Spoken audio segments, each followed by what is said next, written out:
సగ్గుబియ్యం జంతికలు తయారీ విధానానికి కావలసినవి పెరుగు, తగినంత కారం,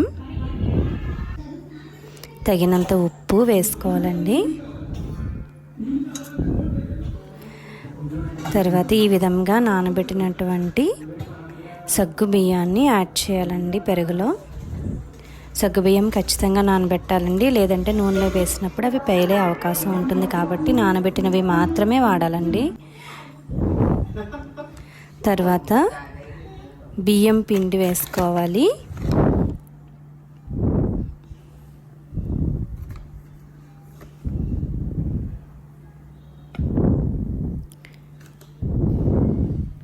చూసారా, ఇలాగ మనం జంతికలు నొక్కడానికి వీలుగా ఉండేలాగా మనం ఈ కన్సిస్టెన్సీని చూసుకోవాలండి. మీకు తెలుస్తోంది.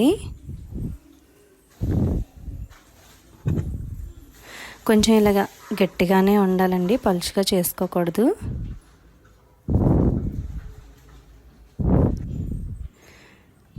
చూసారా, జంతికలు కొట్టమండి ఇది.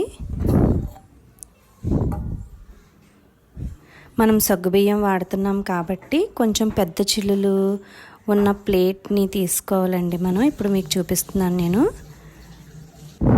ఆ ప్లేట్ని జంతికల గొట్టంలో ప్లేస్ చేసుకోవాలి. తర్వాత పిండిని ఈ విధంగా గొట్టంలో పెట్టుకొని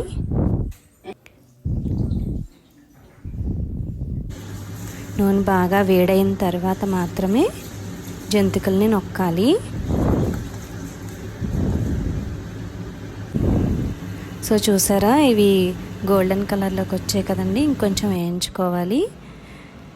వేగిన తర్వాత ఇలా ప్లేట్లోకి తీసుకోండి. చాలా రుచిగా ఉంటాయండి. మీరు కూడా ట్రై చేయండి తప్పకుండా.